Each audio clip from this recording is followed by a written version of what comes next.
Police कोठडी मृत्यू प्रकरण, तत्कालीन ठाणेदारासह 9 पोलिसांना जन्मठेप, 15 वर्षांनंतर ऐतिहासिक निकाल। पोलीस कोठडीत बेग्या पवार या तरुणाला अमानुष मारहाण करून त्याचा बळी घेतल्याप्रकरणी वाशिमच्या जिल्हा व सत्र न्यायालयाने एक ऐतिहासिक निकाल दिला आहे। रिसोड पोलीस ठाण्याचे तत्कालीन ठाणेदार महादेव धांडे यांच्यासह 9 पोलिसांना न्यायालयाने थेट जन्मठेपेची शिक्षा सुनावली आहे। जिल्हा सत्र न्यायाधीश जयसिंग झबाटे यांच्या या महत्त्वपूर्ण निकालामुळे तब्बल 15 वर्ष पीडित कुटुंबाला न्याय मिळाला आहे। 9 मे 2011 रोजी रिसोड पोलिसांनी हिंगोली जिल्ह्यातील वाढोणा येथील पारधी वस्तीवर धाड टाकून बेग्या पवार या तरुणाला चोरीच्या संशयावरून अटक केली होती। गुन्ह्याची कबुली मिळवण्यासाठी पोलिसांनी त्याला कोठडीत बेदम मारहाण केली।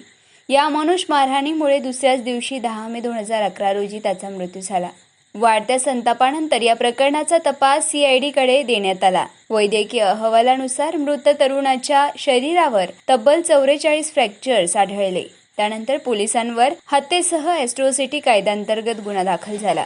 न्यायालयाने सर्व पुरावे तपासून तत्कालीन ठाणेदार महादेव धांडे यांच्यासह मदन पवार, शिवाजी खिल्लारी, पंजाब पाटकर, रमेश पवार, प्रकाश तारम, नागोराव खांडके, अशोक वैद्य आणि वसंत जाधव या 9 जणांना दोषी ठरवत जन्मठेप सुनावली।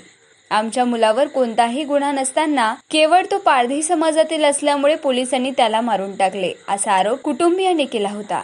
15 वर्षाच्या प्रदीर्घ लढ्यानंतर न्याय मिळाल्याने त्यांनी न्यायालयाचे आभार मानले आहे। या खटल्यात सरकारी वकील ॲडव्होकेट श्रीराम काडू यांनी सरकारची बाजू अत्यंत भक्कमपणे मांडली। हा निकाल न्यायव्यवस्थेवरील सामान्यांचा विश्वास दृढ करणारा ठरला। मारेगाव वार्ता, सचिन मेश्राम, वाशिम।